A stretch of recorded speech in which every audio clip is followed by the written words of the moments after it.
Salut à tous, c'est Flippies. Vous savez pourquoi on se retrouve aujourd'hui, vous avez cliqué, vous le savez. La review d'Endgame, ça y est, il est sorti. Alors, en titre, ça sera indiqué full spoiler, tout simplement parce que ça va être très simple. Donc, s'il y a des gens qui veulent pas se faire spoiler, je vous accorde 1 ou 2 minutes. Voilà, si jamais vous avez cliqué par inadvertance, allez voir ce putain de film. Allez voir ce putain de film. Marvel a fait en sorte, hormis les leaks, mais bon, c'est pas forcément de leur faute, mais Marvel a fait en sorte de complètement garder le secret. Allez voir ce film, ça se joue sur la surprise. Vous n'avez pas besoin de moi ni de personne pour savoir s'il est bien ou non. C'est un truc qui conclut 11 ans d'années d'existence d'un univers étendu, l'un des premiers au cinéma, en tout cas le plus abouti. Donc allez le voir, qu'il vous plaise ou qu'il vous plaise pas, qu'il y ait des gens qui vous disent qu'il est mauvais, d'autres qui vous disent qu'ils ont adoré. Allez le voir, faites-vous votre propre avis parce que c'est quelque chose qui va énormément, je pense plus que n'importe lequel des autres films Marvel, c'est un film qui va énormément parler aux émotions, aux ressentis, au vécu, donc chacun aura un ressenti complètement différent, plus je pense que sur n'importe lequel des autres films, donc allez le voir. Mon avis est basé sur un premier visionnage, pas totalement à chaud, j'ai dormi entre temps, je l'ai vu hier par rapport au moment où je tourne en début d'après-midi, donc il y a pratiquement 24 heures qui se sont écoulées entre temps. J'ai eu le temps de le digérer un peu, de me poser un peu, de prendre des notes. Cette intro est beaucoup trop longue, je suis en train de me rendre compte, mais c'est pour bien vous expliquer comment j'appréhende ce film. C'est pas totalement une réaction à chaud, mais ça reste sur un premier visionnage. Donc il y a sûrement des choses qui évolueront beaucoup une fois que je l'aurai vu une deuxième fois, voire une troisième fois, et une fois que le temps sera passé, que je le reverrai quand il sera sorti en streaming, en DVD et tout ça. Donc voilà, prenez pas tout ce que je dis forcément au pied de la lettre, je suis totalement ouvert pour en débattre, justement c'est le but aussi de cette vidéo. Commençons, bah j'ai passé un putain de bon moment devant ce film. Ah j'ai passé un putain de bon moment. Oh. Je me suis laissé emmener, oui le film dure 3 heures, certes il dure 3 heures mais ça passe tout seul. Il y a eu 2-3 moments un peu longués mais Infinity War m'avait aussi donné cette impression parce qu'on est sur 2h30 et 3 heures de film. C'est beaucoup, même si j'aime Marvel, mais c'est un premier visionnage, donc une fois qu'on sait où va l'histoire, quand je vais le revoir, voilà, je pense que ça coulera encore plus facilement. C'est incroyable, c'est jouissif, voilà, il y en a dans tous les sens, ça conclut 11 ans d'histoire, c'est tellement bien, Voilà, ce premier visionnage m'a fait kiffer, il y a des défauts, j'ai repéré certains défauts. Maintenant, à voir quand sur le long terme, une fois que j'aurai vraiment digéré ce film, est-ce que ces défauts m'empêcheront, vont me dire « Ah ouais, finalement, le film est pas aussi bien que ce que je pensais durant le premier visionnage » ou est-ce que je me dirais « Bon bah voilà, il y a des défauts, mais j'arrive à passer outre et j'adore quand même ce film. » À voir. En tout cas, je pense comme ça, sur le premier visionnage, je pense quand même avoir un peu plus apprécié Infinity War malgré tout. C'est un feu d'artifice de fin, il y en a dans tous les sens, ça pète. Et moi ce que je trouve génial, c'est qu'ils ont réussi du coup sur 3 heures à bien tout dispenser. C'est-à-dire que sur vraiment le début de première partie, on a un côté assez dramatique, traitement des personnages, développement, voir comment ils ont évolué. Au milieu, on a tout ce délire de voyage temporel, focus sur les Avengers principaux, les premiers, très sympa, qui donnent aussi beaucoup de fanservice, puisque on retourne dans différentes époques, et à la fin, et alors là ça explose, là c'est l'apothéose, ça explose dans tous les sens, il y en a partout, j'étais dans mon siège, j'ai vu le film en 4D, c'était ma première séance IMAX du coup que j'ai fait, j'ai vraiment bien aimé, et quand on entend la voix « Cap sur ta gauche », oh là j'ai commencé à plus sentir ce qui est en train de m'arriver. Ah, j'avais envie de gueuler dans le ciné, je me suis retenu, mais j'avais envie de gueuler, et après pendant 10 minutes c'était une succession de plans. C'est ultra fanservice, mais putain que c'est jouissif, Je veux dire, voilà, si on fait pas du fanservice dans un film comme celui-là, on n'en fait jamais, parce que c'est la fin, ça y est, on récompense les fans, c'est le moment, il n'y a pas meilleur moment pour en faire, et ça fait plaisir. Et il y a un moment, j'ai juste éteint mon cerveau, et j'ai kiffé. Je suis Captain, ça fait partie d'un tout, tous les clins d'œil, c'est ragavé de clins d'œil et de références aux précédents films. J'en ai repéré 2 ou 3, je pense les plus évidents. Sur 3 heures de film, c'est pas forcément facile de tout repérer, mais il y a évidemment Cap sur ta gauche. Il y a la preuve que Tony a un cœur, son premier cœur qui est mis sur le bouquet de fleurs quand il y a la cérémonie. Il y a le Je suis Iron Man quand il claque des doigts, qui est un écho au premier Iron Man, du coup au premier film du MCU, au Iron Man 3 également. C'est beau, il y en a plein d'autres je pense, il y en a partout, c'est génial, c'est putain que c'est bon. Alors après j'ai vu aussi, le film est pensé en fait comme un immense hommage, du coup il y en a dans tous les sens, c'est ultra référencé mais en même temps c'est la conclusion du MCU, donc oui d'un côté ça récompense déjà les fans qui ont suivi ça, et d'un autre côté bah, c'est une conclusion géante, je veux dire, on sent que c'est la suite directe et que c'est pratiquement Infinity War partie 2, puisque le film commence immédiatement, on sent que le schéma narratif du film n'est pas tout à fait pareil que d'habitude, puisque direct on entre dans le vif du sujet, ça se passe quoi, 2-3 semaines après Infinity War. C'est la suite, c'est normal. Heureusement qu'il n'y a pas tout un truc, on repose pas tout un contexte partout. Ça va être fait avec le gap des 5 ans, mais qui du coup est justifié justement par cette absence. Donc ça, c'est plutôt bien foutu. Et surtout, c'est aussi la conclusion en fait de 22 films. Donc c'est à la fois Infinity War partie 2, ça se sent quand même, hein, et c'est aussi la conclusion de 21 autres films, en plus de plus ce 22e film. Donc voilà, il y en a dans tous les sens, il y en a beaucoup. J'ai pas mal entendu que c'était une fanfiction. Oui et non. Effectivement, étant donné que c'est ultra fanservice, on a l'impression que c'est écrit par des fans. Mais j'ai envie de dire, est-ce que les deux scénaristes et est-ce que les deux réals que sont les frères Russo, eux-mêmes sont fans du genre?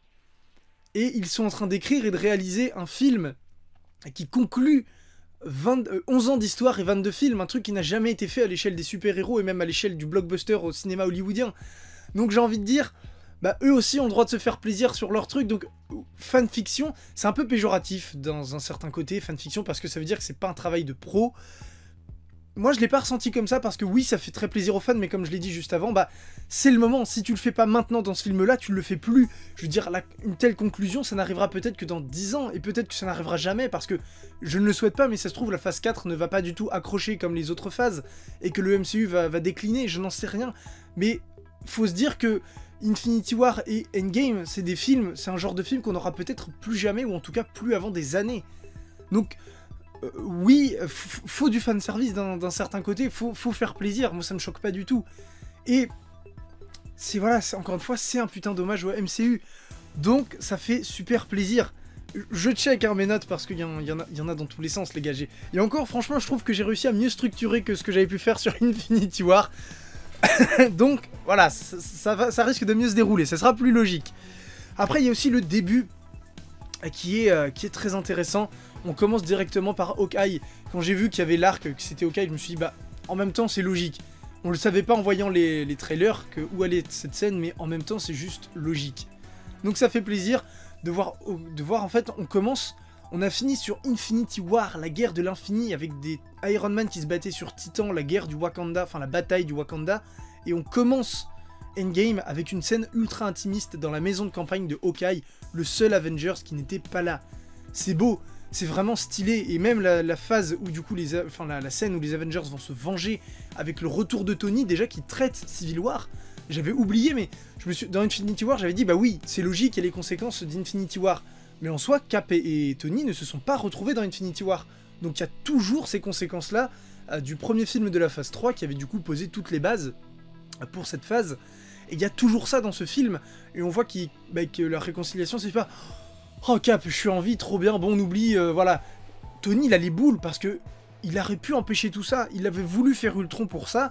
Tout le monde lui a craché à la gueule en lui disant que c'était n'importe quoi. Ça a conduit à Ultron parce que lui, de son côté, avait aussi fail. Mais voilà, pareil avec les accords de Sokovie. Tony, il a dit voilà, tant pis, on renonce à certains de nos droits, mais on le fait pour l'intérêt commun. Cap a dit non. Et voilà, Tony, là, grave les boules. Et en plus, physiquement, je sais pas si c'est le Robert Downey Jr. qui a fait un travail là-dessus ou si ça a été fait au numérique. Ou je sais pas, mais on sent que l'acteur est vraiment affaibli sur ses premières scènes. Et ça, franchement, moi, ça m'a fait mal. Je me suis dit, putain, mais oui, Tony a vraiment...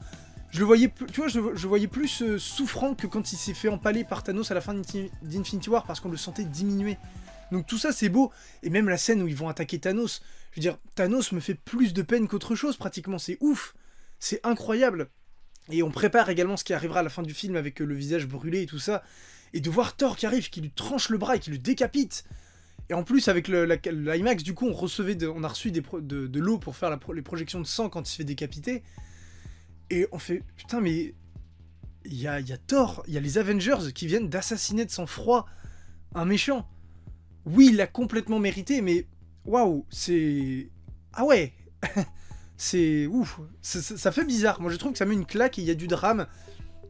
Et après on a ce gap de 5 ans qui passe à autre chose, et là encore j'ai beaucoup aimé. Ce gap permet de faire changer les personnages, de les faire évoluer, parce qu'au final 5 ans, c'est la moitié du parcours qui a déjà été fait depuis la phase 1.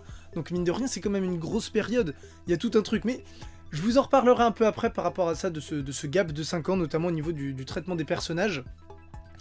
Il y a également le voyage temporel. Le voyage temporel qui, je trouve, est plutôt bien géré, hein, parce que c'est, je crois, seulement le deuxième film, après Days of Future Past, a vraiment s'axé sur le voyage temporel. C'est bien fait. En vrai, on peut faire ce qu'on veut dans la mesure où on établit des règles dans le voyage temporel. Scientifiquement, ça reste utopique, personne ne sait vraiment comment fonctionne exactement le voyage temporel, même si c'est possible. Ça reste pour l'instant de la SF. Avengers prend le contre-pied de tout ce qu'on peut avoir dans les aventures classiques comme Retour vers le futur, tous les trucs comme ça. Il établit ses propres règles et il les respecte dans la majeure partie des cas, donc c'est cohérent. Franchement, je trouve que c'est vraiment casse-gueule d'écrire sur le voyage dans le temps. Et c'est gâché, je trouve, par la fin avec Captain, que j'ai trouvé what the fuck, déjà très forcé pour le personnage, puisque il disparaît et on le retrouve vieux, et j'ai un véritable problème avec ça. Déjà, on nous dit que s'il y a un truc qui est changé, ça va créer une autre branche temporelle. Donc normalement, Captain ne serait pas censé se retrouver là.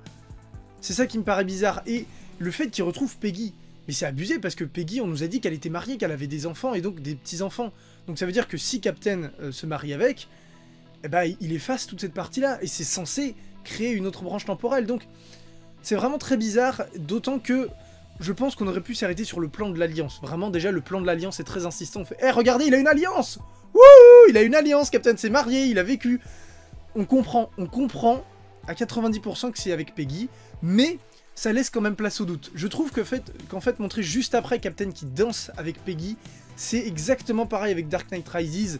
On voit Alfred au bar, il lève la tête, il lève son verre, on comprend.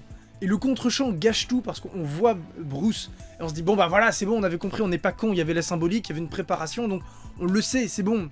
Ça fait passer les spectateurs pour... On nous prend pour des cons, je trouve, en faisant ça, et ça gâche un peu le mystère, ça gâche un peu la beauté du truc. Donc vraiment, cette fin avec Captain America, j'ai beaucoup de mal, mais je vais y revenir avec le développement des personnages, et c'est ma transition justement avec Captain America qui est la star du film. Ah si, le Captain America, on pouvait dire qu'il avait été oublié dans Infinity War, ah là, il brille. Ah putain, il brille plus que jamais. Les frères Russo, Captain, et c'était justifié, on le savait. Enfin voilà, dans Infinity War, pour moi, c'était pas une critique négative de dire Captain a été oublié. Il y avait d'autres personnages qui étaient mis en avant, notamment Thanos, Thor et Iron Man. Captain, on savait qu'il allait revenir, qu'il allait avoir son quart d'heure de gloire. Et quel putain de quart d'heure de gloire! Mjolnir! Ah bah faut qu'on en parle! Mjolnir! Alors... Là c'est pareil, je pense qu'aussi c'est un des trucs qui fait un peu fanfiction, puisqu'on a tout un délire très comics dans le film finalement. Voilà, on a une bataille avec tous les personnages qu'on connaît, contre tous les méchants de Thanos, on a les voyages dans le temps, on a les doubles du passé, tout ça fait très fanfiction, Thor qui soulève Mjolnir du coup, mais je trouve que ça fait un peu écho au travail des Whedon, de deux Whedon du coup, parce qu'il est tout seul, mais je trouve que ça fait écho à ça, et rien que par ça, si ce n'est le truc vraiment très jouissif, très fanservice de voir Thor qui soulève Mjolnir, qui est juste énorme, et franchement j'étais comme un gamin quand j'ai vu ça, mais outre ça je trouve, et il y a plein d'autres éléments qui me le font penser, c'est que les Russo en fait ont vraiment un regard bienveillant sur tout ce qui a été fait avant eux, tout ce que les autres réals ont fait avant eux, en tout cas sur certains trucs, on va y revenir justement, notamment avec Thor, je ne vous en dis pas plus, on y revient juste après sur Thor, mais... Voilà, je trouve qu'il y a une bienveillance à l'égard du MCU, de tout ce qui a été fait avant, même de faire revenir Nathalie Portman sur Thor The Dark World et tout, c'est vraiment pas mal, et donc, voilà, Thor qui soulève Mjolnir, c'est un prolongement, on pouvait s'en douter, et justement, c'est aussi pour ça que j'ai un gros problème avec la conclusion de Captain America, c'est-à-dire que, déjà, ça pose un problème par rapport aux lois qui sont données par rapport au voyage dans le temps, et ça casse un peu l'effet Mjolnir, c'est-à-dire que Captain, oui, ça peut paraître hallucinant qu'il porte Mjolnir, mais dans Age of Ultron, on le voyait déjà plus ou moins bouger le bordel. Depuis Age of Ultron, Captain s'est opposé à ses amis pour défendre ses convictions. Il a voulu défendre la liberté à tout prix. Dans Infinity War, déjà entre Infinity War et Civil War, il a continué de faire sa mission tout seul en tant que renégat alors qu'il était pourchassé Dans Infinity War, il revient, il mène la bataille du Wakanda avec T'Challa, il s'oppose à Thanos tout seul et tout ça, et là, il ressurgit, il surmonte tout ça à la fin dans Endgame, et après, il va, pendant ces 5 ans, il essaie de rebondir, mais malgré tout, il n'abandonne rien, il décide de voyager dans le temps pour faire revivre tous ceux qui ont été tués par Thanos. Il y a tout ça, donc il y a vraiment ce sacrifice de sa vie, et que oui, Captain ne peut pas être avec Peggy, c'est triste, il le mérite. On aurait sûrement tous fait pareil à sa place, on aurait tous, je pense, été avec la personne avec qui on avait envie d'être en étant dans le voyage, en voyageant dans le temps, on en aurait profité, mais pas Cap. Oui, il le mérite, oui, il a droit à un choix égoïste, mais malgré tout, Cap ne doit pas le faire, parce que son développement tourne autour du fait que ce personnage est un énorme sacrifice au prix de... sa vie a été sacrifiée pour l'intérêt commun, c'est pour ça qu'il peut soulever Mjolnir. Et de faire cette fin, je trouve que ça gâche complètement tout ça. Puisque finalement, au dernier moment, alors que tout son sacrifice, bah, finalement il fait le choix le plus égoïste, il dit bon bah nique ta mère, je vais rejoindre celle que j'aime. Le cas Hulk également, alors Hulk est l'une de mes plus grosses déceptions, puisque on a Professeur Hulk. Alors c'est très cool, la technologie pour montrer Thor avec le visage pour montrer Hulk avec la tête de Banner est très réussie. Mais il est complètement useless, il est complètement inutile, et le plus gros problème que j'ai avec ça, c'est que Hulk n'est plus là. Parce que c'est Banner dans le corps de Hulk. Mais Hulk est un personnage à part entière, c'est le traitement qu'on a depuis Ragnarok, et que les Russos ont beaucoup fait avec Infinity War, et il n'y a plus Hulk. Il n'y a plus Hulk, et c'est véritablement dommage, puisque la fin de Infinity War laissait penser quand Banner disait « Hulk, il faut qu'on parle », quand je savais qu'il y avait Professeur Hulk, je me suis dit, ça va être Hulk, du coup, qui se contrôle avec l'esprit de Banner, qui est là, qui cohabite, et peut-être qu'il y aura une sorte de schizophrénie de Dr. Jekyll et Mr. Hyde, de délire un peu à la Firestorm. Voilà, ils seront tous les deux, et peut-être que Banner parlerait au travers de Hulk. Là, Hulk disparaît. Je trouve ça horrible, ça nique complètement le personnage. Et en plus, Hulk ne se bat pas. Ça veut dire que son dernier combat, c'était contre Thanos, où il a pris une branlée et on ne revoit plus Hulk. Là, c'est vraiment l'un des plus gros problèmes que j'ai avec ce film. Ça me l'a pas gâché, parce que sur le moment, j'étais entraîné dans l'action, mais avec du recul, déjà avec le peu de recul que j'ai, je me dis qu'il y a véritablement un problème. Et c'est pareil avec Thor, qui du coup, tout le développement de sa trilogie et dans Infinity War est niqué. Et avec ces deux personnages, je trouve qu'il y a un vrai problème, c'est... Oui, peut-être, par exemple, les Russos ont essayé de faire des trucs cool, par exemple, avec le Mjolnir soulevé par Captain, ça fait écho à ce qu'avait fait Whedon. Par contre, sur ce genre de truc, ça gâche complètement ce qu'a fait Taika Waititi dans Ragnarok, et ça gâche également ce qu'ont fait Kenneth Branagh et Taylor, je crois, sur Dark World. Et j'ai un gros problème, et c'est que ça gâche Infinity War. C'est qu'au-delà d'un peu être contradictoire avec ce qu'ont fait d'autres personnes, c'est que le traitement de Hulk et de Thor gâche ce qu'ont fait eux-mêmes dans leurs précédents films. Thor, on nous le montrait, voilà, il avait surmonté tout ça, il avait fait Stormbreaker, il était prêt à en découdre, à niquer des mers, et non, c'est genre, bah finalement, il se contente de boire des binous. Alors, je sais qu'il y a 5 ans qui se sont écoulés, et je trouve les 5 ans vraiment cool, ça a permis de faire évoluer certains personnages dans des directions un peu inattendues. Et Thor, d'un côté, je trouve pas ça complètement aberrant, on peut se dire que oui, Thor, il a quand même surmonté la mort de sa mère, la mort de son père, la mort de son frère, la mort de la moitié de l'univers, parce qu'il a rien pu faire malgré tout ce qu'il a voulu faire. On le voyait dans Infinity War, il était au bout de sa vie, tout ça, ça l'a fait. Et finalement, la vengeance de Thanos qui a été complètement inutile. Il a fini par péter un boulard. Même si Thor est un dieu, lui aussi a fini par péter un boulard sur la pression. Le problème, c'est qu'après, on le montre comme un gros beauf. J'ai pas de problème avec le fait qu'il ait pris du poids, je veux dire... j'ai pas de haine envers ceux qui ont un peu de poids, c'est pas ça du tout, mais ce que je veux dire, c'est que c'est Thor. Et ce que je trouve débile, c'est que du coup, la réunion de la Trinité, Iron Man et Captain sont meilleurs de leur forme, voilà, ils sont aboutis. Et à côté, on a Thor qui est en clodo avec ses deux Mjolnir, enfin, Mjolnir et Stormbreaker avec son gros bide. Voilà, je trouve que c'est dommage de ne pas avoir eu la Trinité au top du top pour la représentation dans ce final. Et voilà, Thor fait de la peine, et pas forcément dans le bon sens du terme. Vraiment, je trouve que ça dure trop longtemps. Tout le délire avec Asgard. Déjà, le fait qu'il retourne à Asgard dans les événements de Thor The Dark World, voilà, on s'en bat un peu les couilles. Moi, perso, je me suis dit, bon, vous retournez dans le scénario du plus mauvais film du MCU, donc voilà, voilà, hein, concrètement, vous me vendez pas du rêve, contrairement à 2012 avec Avengers et 2014 avec Les Gardiens, qui sont deux des meilleurs films du MCU. Donc, voilà, c'est concrètement pas si vite là-dessus. Et ouais, voilà, son développement c'est long, c'est... Dans Infinity War, c'est pareil, c'est un des rares défauts que je trouve à Infinity War, c'est qu'avec Thor, c'est un peu trop. Genre le fait que la fenêtre du soleil se referme, alors qu'il y avait déjà eu tout un truc pour le réactiver, je me disais, bon, voilà, passer à la suite, c'est un peu trop. Et là, c'est pareil, c'est un peu trop, mais c'est pire, c'est genre, bon bah voilà, Thor, il joue à Fortnite, vraiment, déjà... il est même pas alcoolique en plus, c'est même pas qu'il est alcoolique, c'est juste, c'est devenu un gros beauf. Et je trouve ça dommage, et ça brise tout ce qui a été fait. Et avec Hulk, c'est vraiment les deux gros points noirs, je trouve, de ce film, parce que déjà, ils sont transparents, ils servent pas à grand chose, et on sent vraiment que bah, tout ce qui avait été fait avant a été abandonné. Et Hulk, j'ai oublié de vous le dire, mais même toute sa romance avec Natasha, alors c'était un peu forcé dans Age of Ultron, mais vous pouvez pas l'abandonner comme ça. Dans Infinity War, ok, il y avait le rush, ok, on passe. Mais là, il y a eu 5 ans de gap. Ils se sont juste pas revus, alors qu'on voyait vraiment que dans Age of Ultron, ils étaient prêts à se barrer et à faire leur vie ensemble. Alors, qu'ils se barrent pas à faire leur vie ensemble à la campagne avec les petits oiseaux qui chantent, ok, mais putain, vous pouvez pas juste oublier ce qui a été fait avec cette romance. C'est abusé. C'est abusé, c'était le début de développement de personnages, et là, c'est complètement abandonné. Donc, j'ai vraiment un problème avec ça. Heureusement, le traitement de Black Widow rattrape assez bien les choses. Le passage où elle est avec Steve 5 ans après, quand elle gère, quand elle coordonne les Avengers, déjà, la scène avec les Avengers en hologramme et elle qui coordonne, voilà, petit kiff personnel, et la scène est vraiment très touchante.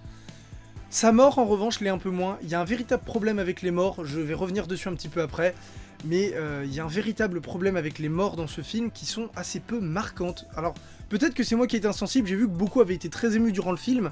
Moi, ça a pas fait mouche comme j'aurais voulu que ça fasse mouche. Vraiment, je m'attendais vraiment à devoir lâcher ma larme. Et je pense que c'est aussi dû aux musiques qui sont vraiment... Alors, Infinity War, j'avais pas été spécialement marqué par les musiques au premier visionnage parce que j'étais très focus sur ce qui se passait à l'écran. Je vais revoir Endgame demain, donc je vais voir si je me... Voilà, au final, j'adore les musiques d'Infinity War. Donc là, je vais voir, mais j'ai l'impression de pas être le seul à avoir ressenti ça. Les musiques sont vraiment très bizarres et assez transparentes, ne serait-ce que la musique avec le logo qui apparaît, celle d'Infinity War était énorme. Vous me mettez les notes du logo Infinity War qui apparaît, chair de poule. Chair de poule. Là, sur Endgame, le rythme était très bizarre. Le rythme était un peu bâtard, c'est genre, ah, c'est épique, mais un peu pas épique, enfin, ah, je sais pas trop comment... Voilà, les émotions transmises par la musique sont assez bizarres. Toujours est-il que Black Widow, je m'attendais pas à sa mort, par contre, bonne surprise, jusqu'au dernier moment avec le sacrifice. Voilà, bon, Vormir, il y a vraiment un problème de sacrifice. Hein. Déjà, la première fois avec Gamora, on avait juste envie de dire, ferme ta gueule Gamora, tout le monde a pigé que c'était toi, enfin, je veux dire, rends-toi compte que c'est ça, arrête de rigoler comme une bouffonne. Et là, genre, le truc, non, je veux me sacrifier, non, je veux me sacrifier, non, c'est... Bon, voilà, on le savait, mais en même temps, il y avait quand même le suspense, parce que, franchement, j'étais personnellement convaincu que Hawkeye allait y rester, sachant que Rainer en avait un peu marre de son rôle, et qu'il voulait passer à autre chose. J'étais personnellement convaincu que Rainer pouvait sauter, par contre, Black Widow, moi, franchement, j'avais essayé de pas trop regarder de théorie et de me faire ma sauce, mais, voilà, inconsciemment, je l'avais quand même fait. Iron Man, je m'en doutais, j'espérais aussi beaucoup que Captain meure, du coup. Thor, je ne le voyais pas du tout mourir, et en plus, mais je l'ai pas dit ça d'ailleurs, mais le fait qu'il aille avec les gardiens est très forcé puisqu'il ne les connaît pas, mais par contre, je m'attendais énormément à ce qu'il soit avec eux, parce qu'il avait adoré son rôle avec Waititi, et qu'il était prêt à refaire ça, qu'il était prêt à prolonger si c'était dans cette veine-là. Et pour moi, le seul moyen de prolonger, c'était avec les gardiens, sachant qu'il les avait déjà rencontrés. Donc, c'est forcé parce qu'il ne les connaît pas beaucoup, mais en même temps, c'est un des trucs auxquels je pouvais le plus m'attendre dans ce film, c'est que Thor rejoigne les gardiens. Voilà, petite parenthèse fermée sur Thor, je reviens, mais... Voilà, donc, sur les morts, je m'attendais vraiment pas à Black Widow. Je m'attendais à ce qu'elle aille avec Banner, du coup, et qu'ils vivent tranquillou, un peu en mode Hawkeye, et qui disparaissent de la surface, et qui vivent leur vie. Alors que, et finalement, c'est elle qui meurt et Captain qui va avoir droit à cette vie tout seul dans son coin. Donc, voilà, c'est surprenant, franchement, ça fait plaisir d'être surpris, mais j'ai trouvé que cette mort était pas folle. Voilà, ça m'a pas pris au trip, ça m'a plus pris au trip sa conversation avec Captain quand elle pleure et qu'elle dit « vous êtes ma famille », voilà, qu'on comprend qu'elle a rien d'autre à faire que de coordonner les Avengers parce que c'est sa famille, c'est sa raison d'être, c'est sa rédemption. Et que si elle abandonne ça, bah, elle abandonne sa raison d'être, et ça c'était vraiment plus fort selon moi. Après on a également Iron Man, belle mort, même si bon, on s'y attendait un peu, voilà. C'est symbolique, on finit par la mort de celui avec qui tout a commencé. Robert Downey Jr.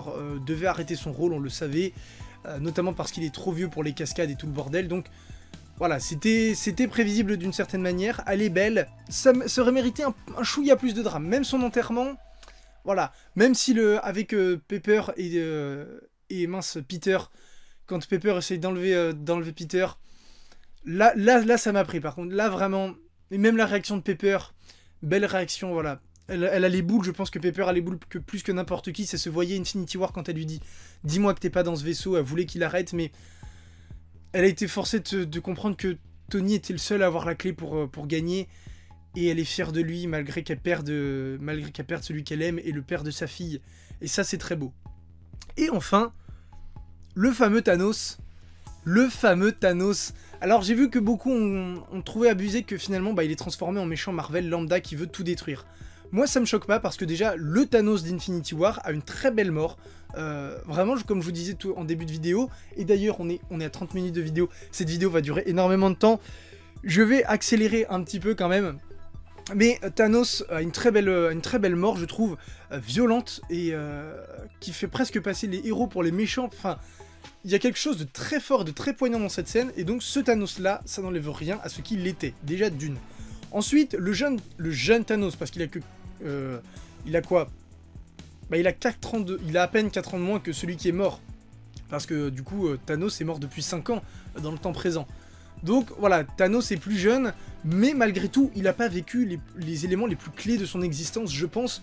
C'est-à-dire notamment le sacrifice de sa fille pour avoir la pierre de l'âme, ce qui l'a déjà vraiment détruit, enfin qui l'a énormément impacté, on l'a vu dans Infinity War. C'était l'intérêt d'Infinity War, c'était de montrer que lui aussi, même si c'était un grand méchant, il faisait plein de sacrifices, même ses hommes de main. On voit que Thanos, je pense, aurait pu tuer Corvus Glaive ou Ebony Maw, mais malgré tout, c'était ses hommes de main, il a perdu tout ça, il a tout sacrifié pour le gant, il a obtenu le gant, voilà, il a fait ce qu'il devait et après il est parti vivre tout seul. Là, on a un Thanos qui n'a pas commencé pratiquement sa quête des pierres d'infinité, donc qui est plus impatient. Il n'a pas fait tous les sacrifices, toutes les épreuves qu'il a traversées pour avoir les pierres. On lui donne directement pratiquement tout fait, le gant avec celui de Stark avec les pierres dessus. C'est abusé.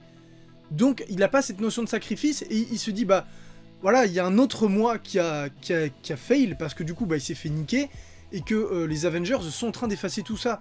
Donc qu'est-ce que je vais faire? Je m'emmerde pas, je détruis tout. Je détruis tout et je recrée un monde. C'est encore plus simple et c'est encore plus radical. C'est beaucoup moins subtil certes, mais c'est toujours fait avec la même intention et je trouve ça pas déconnant du tout. Et surtout que Thanos n'est pas le méchant de ce film. Oui, c'est le grand boss, il sert à la bataille finale pour le feu d'artifice. Mais il n'y a pas de méchant dans ce film. Le méchant, il était dans Infinity War, il a gagné. C'est terminé. Même s'ils arrivent à le tuer au début d'Endgame, les gentils ont perdu. Donc tout le film, il n'y a pas d'antagoniste parce que l'antagoniste a gagné dans le film d'avant. Donc là, tout le truc, ça va être d'empêcher ça. Et donc l'antagoniste, l'antagoniste, on va dire, c'est plus un concept. Ils se battent contre le temps, traverser les dimensions, contre la fatalité. C'est ça, Thanos sert juste après à dire, voilà, il y a des conséquences parce que voilà, le voyage dans le temps a aussi permis de faire revenir Thanos. Donc c'est une sorte de conséquence. Et on refait revenir Thanos pour le paiement, le vrai paiement pour le personnage, qui est la grosse bataille comme il y a eu au Wakanda, sauf que là, en x10, sauf que là, on gagne, on te défonce ta race Thanos, on te nique ta mère, enfin voilà, je suis vulgaire, mais c'est concrètement ce que ça veut dire. Donc moi, ça me paraît pas du tout choquant, sur ce premier visionnage, en tout cas, je trouve pas ça aberrant du traitement de Thanos. Et enfin, Captain Marvel, franchement très content de Captain Marvel, alors... je trouve qu'ils ont gâché beaucoup de visuels, on va dire. Il y a déjà eu un deuxième costume, et là on a carrément le costume du premier Marvel, qui était le Kree du coup, avec le costume majoritairement rouge, la coupe courte, voilà, il y a eu beaucoup d'évolutions. J'avais très peur du Deus Ex Machina venant de ce personnage, sachant qu'on le connaît depuis 2 mois finalement, nous, en tant que spectateurs. Et j'avais très peur que Captain Marvel finalement se dise « Et boum, laser, boum, laser, boum, laser, voilà, on a gagné.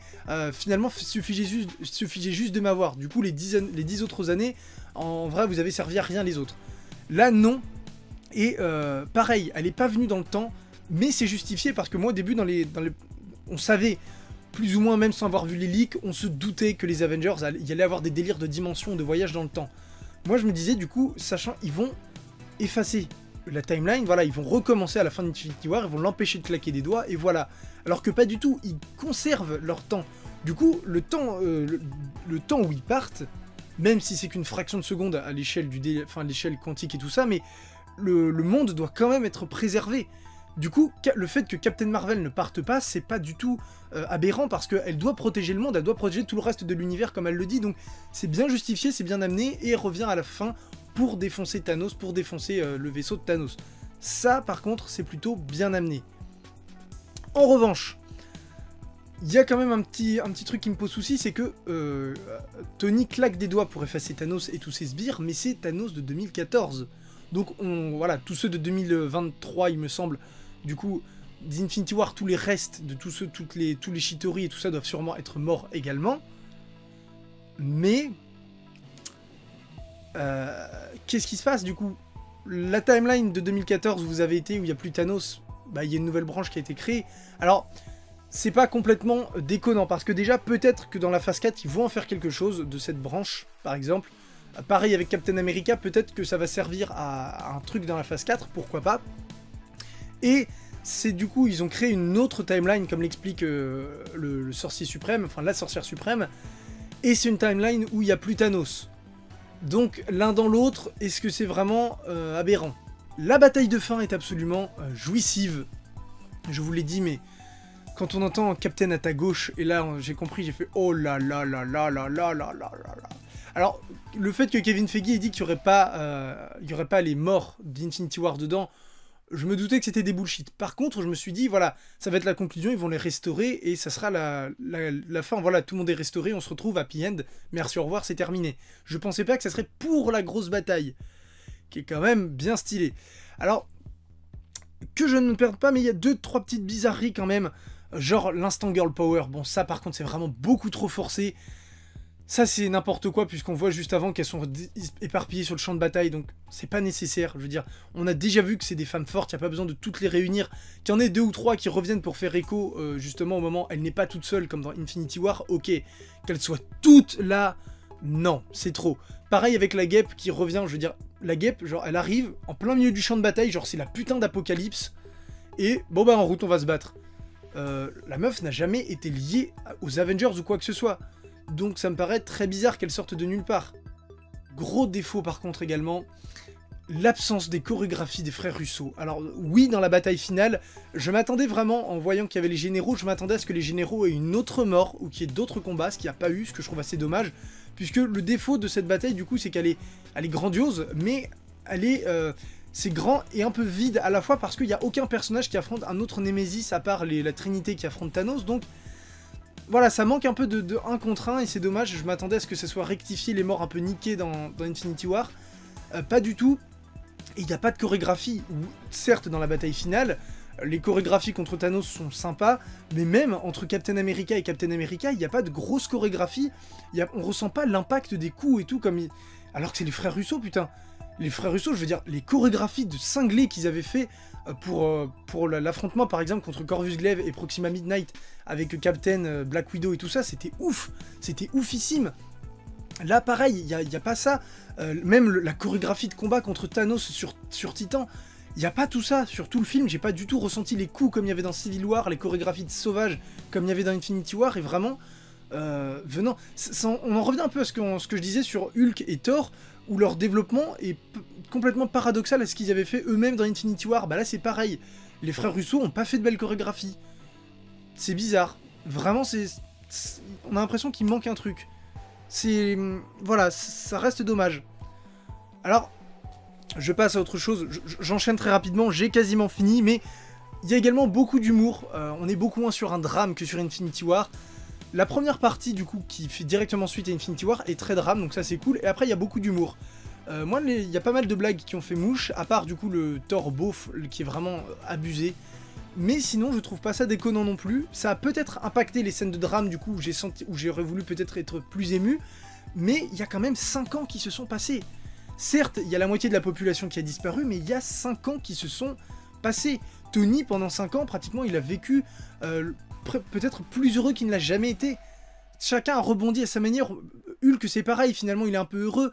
Thor, malgré que ça soit devenu un sous-l'eau, que ça soit devenu un espèce de SDF, bah, il est pas plus malheureux que ça. Enfin, en apparence, voilà, il est content de boire ses bières, donc il y en a pas mal qui, pour la plupart, ils ont rebondi. Au bout de 5 ans, ils ont fini par plus ou moins se faire à la situation. Donc, ça me paraît pas bizarre de les voir déconner et beaucoup plus blaguer que dans Infinity War où ils étaient face à l'apocalypse. Voilà, ça me paraît pas complètement bizarre. Il y a moins cette notion de drame que c'est une mission supplémentaire des Avengers. Les morts, comme je vous disais, bah, il y en a assez peu finalement, c'est dommage. Pour moi, il y a vraiment la mort, il manque une mort violente. Je m'attendais vraiment à ce que, par exemple, Captain soit embroché ou empalé. Ça manque déjà parce que je voulais voir Captain mourir, ça aurait été plus logique et moins forcé que sa fin. Et que du coup, bah, toutes les morts, c'est genre Iron Man qui se sacrifie, mais on le voit venir. Et Black Widow, c'est pareil, c'est 2 morts qu'on voit venir. On nous prépare, on sait qu'il y en a un qui va mourir. Alors que si Cap, genre, il avait été propulsé au sol, et bam, Thanos l'empale, là on fait oh, là la mort aurait été choquante, on en fait oh putain. Et là il y aurait eu plus d'enjeux parce que c'est vrai qu'il y a aussi un manque d'enjeux, surtout sur la bataille finale où on sent vraiment que c'est juste un défouloir géant et que ça manque d'enjeux, c'est dommage. Donc le fait qu'il y aurait une mort comme ça, pas préparée, vraiment brutale, même un coup vraiment qui aurait brisé la nuque, ça aurait été violent, mais on voit quand même Thor décapiter Thanos au début, donc par rapport à de la censure, ça aurait pas été plus que cette décapitation de Thanos par exemple. Donc voilà, un peu déçu de ça. Et au final, bah, ils sont que 4 morts sur les 2 films. Gamora, Vision, Black Widow et Iron Man. Ça manque de morts, notamment la bataille finale. Le fait que Captain aurait été tué, ça aurait permis d'avoir une mort violente, une mort pendant la guerre, puisque personne ne meurt. Là c'est pareil, c'est bizarre. Alors, tuer quelqu'un qui vient juste de revivre, non, mais je me serais attendu à ce que Hawkeye, Rod, Captain, du coup, meurent, et alors que pas du tout, donc ça, pareil, c'est dommage. Et enfin, pour terminer, quelques défauts, donc je vous l'avais dit, la musique qui est un peu absente, je trouve, le coup du rat qui réactive la machine quantique, vraiment, on dirait la blague de JDG sur la vidéo hors série Transformers, non, vraiment, c'est vraiment limite pété. C'est vraiment limite pété. Et il y a l'absence aussi de l'aide extérieure que je trouve un peu bizarre. Bon, là, c'est vraiment si on se met à réfléchir sur la cohérence globale du bordel, mais il y a 5 ans qui se sont écoulés. On sait que Captain Marvel a virevolté partout à travers le cosmos. Il n'y a pas les Kree, les Skrulls, ou n'importe qui d'autre qui s'est dit bah, on va peut-être aller filer un coup de main, ou on va peut-être essayer comment dire, d'empêcher ce qui s'est passé, ou de retrouver Thanos pour se venger. Personne à part les Avengers s'en souciait. Voilà, après à voir, ça c'est quelque chose sur lequel je vais essayer de plus réfléchir pour plus avoir un regard, un recul. Et le fanservice à outrance, il y a du fanservice partout, mais c'est ce que j'ai dit en début de vidéo. Est-ce qu'à un moment on s'en bat pas les couilles? Oui, j'essaie de défendre dans les vidéos que je fais que il faut essayer de comprendre ce qu'on regarde, de dire est-ce que l'histoire est cohérente, qu'est-ce qu'elle apporte, voilà, mais ça c'est dans les 2 premières heures de film. Après à la fin, voilà, la dernière heure c'est du feu d'artifice, et ça va un peu à l'encontre de ce que je peux dire d'habitude, mais voilà, j'ai kiffé, c'était ultra jouissif, c'est plus que ce que j'aurais espéré voir quand j'étais gamin au cinéma. Donc juste j'ai envie de dire, bah, oui pour cette heure-là, oui ça va à l'encontre de ce que je dis d'habitude, mais j'éteins mon cerveau et je prends mon pied comme jamais j'ai pris mon pied, et voilà. Voilà, on kiffe, voilà. Est-ce qu'il y a besoin de se dire, ce film était bien parce que le développement, juste, voilà, il fait plaisir, est-ce que c'est pas le principal? Pour un film comme ça, est-ce que c'est pas le principal juste d'avoir ressenti un putain de plaisir? Voilà.